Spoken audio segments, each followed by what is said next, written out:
Good afternoon. It's a pleasure to be with all of you today. Of course, I should probably also start with welcome to 2020. What an extraordinary time that we are living in, and one that we could never have predicted as the start of our year, that we would be faced with a global pandemic.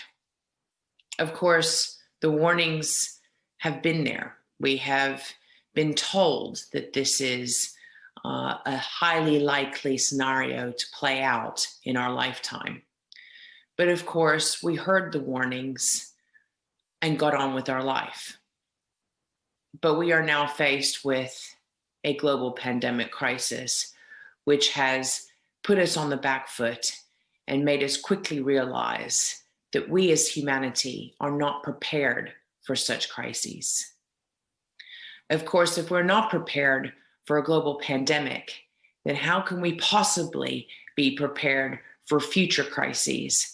One that has been looming in the backdrop to this pandemic, climate change. Climate change and the warnings around it have been with us for decades. But we continue to look past it and get on with our daily lives, get on with our business as usual, and work as we do. But this is one that we will have to pay attention to, one that will make future pandemics more likely, extreme weather events more common, and in fact, what we are experiencing now and into the future will be the norm. And we as humanity, in order for us to survive what is going to be the century of volatility, we need to learn quickly how to adapt to what is already the extreme events that we are experiencing and how we move into the future more sustainably. Now, a backdrop to all of that is something very exciting. That despite the challenges that we are faced with and are currently experiencing now, and of course, the feeling of hopelessness that we all may be having right now, we should also look at the positivity behind all of this, the opportunity that we have before us.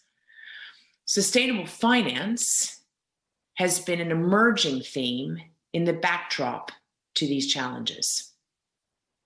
In the last decade, we've seen a huge rise in the demand from the investment community on providing investments that are going to work towards the solutions we need to address climate change and other environmental and social challenges.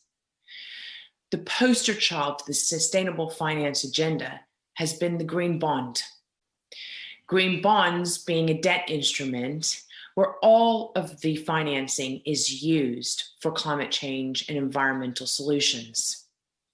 So things like renewable energy, if we're talking about our energy systems, water infrastructure that takes into account resilience to ensure better quality and quantity of our resources in light of drought, low carbon transport, and our land use systems are also areas of focus.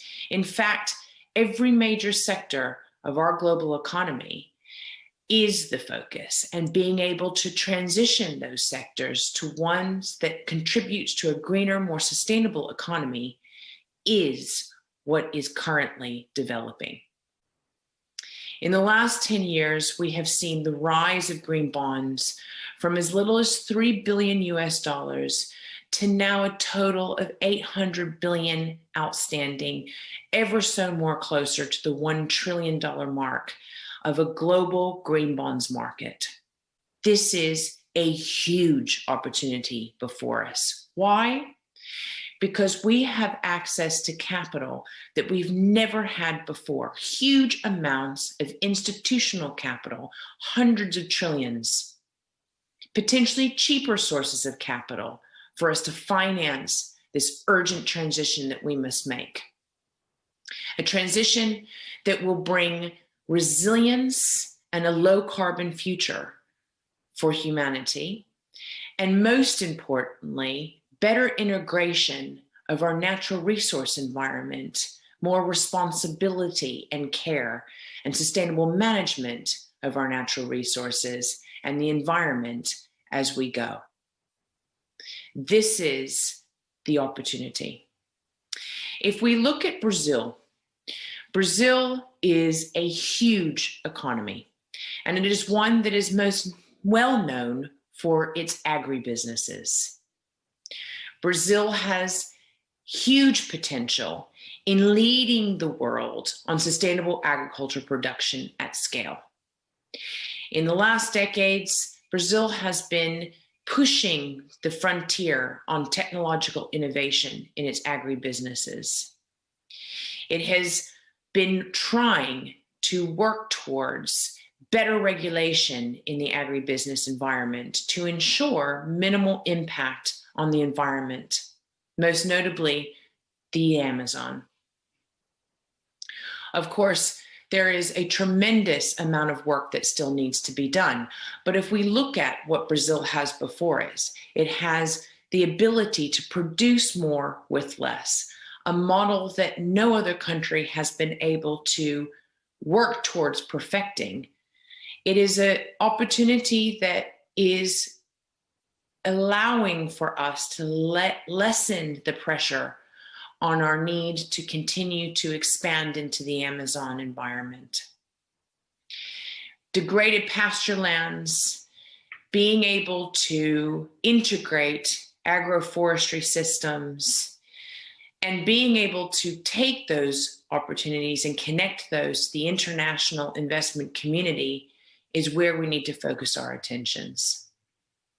Food security is going to be critical in the decades ahead and is susceptible and vulnerable to climate risks. And it is also the rising demand for food as the population moves towards 9 billion in 2050. We must think creatively. We must be smart in the way in which we produce our food.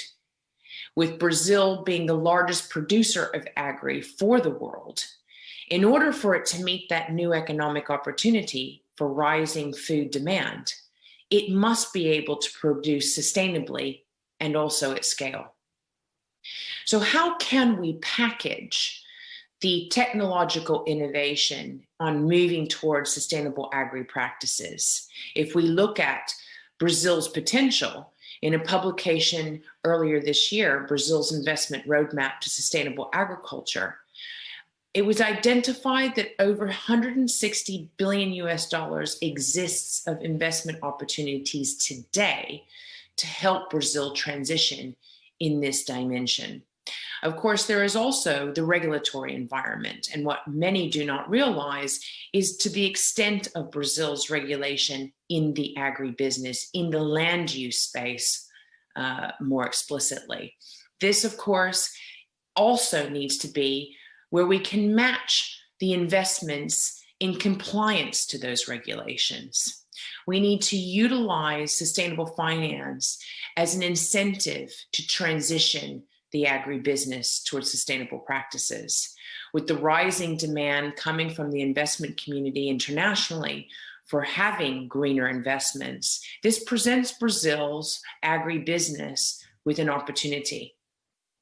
By packaging sustainable agri-production activities into green bonds or other types of labeled debt products that match the appetite of investors for green, this presents a new source of capital, potentially cheaper capital, for Brazil's agribusiness to transition and scale up in sustainable agriculture.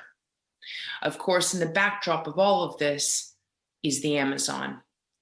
And with all of the attention that we have seen, particularly in the last 2 years, given the forest fires that Brazil's Amazon has been experiencing, better management of those impacts is in its urgency.